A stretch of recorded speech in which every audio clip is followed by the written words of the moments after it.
విశ్వవిఖ్యాతిగాంచినటువంటి శ్రీకృష్ణ పరమాత్ముడు మన కులదైవం.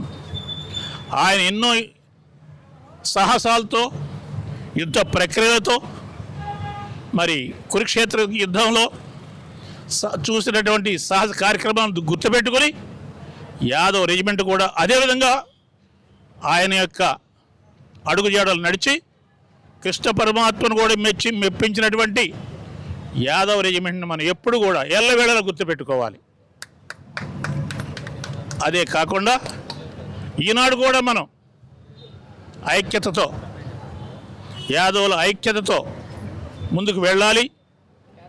ఇప్పుడు కూడా మన యాదవులు ఐక్యంగానే ఉన్నారు, ఇంకా ఐక్యతగా ఉండాలి.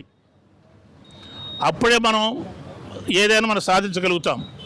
ఇప్పుడు కూడా మనం చాలా సాధించగలుగుతున్నాము. అది చాలదు, మన అభివృద్ధి చాలదు, మన బిడ్డల అభివృద్ధి చాలదు.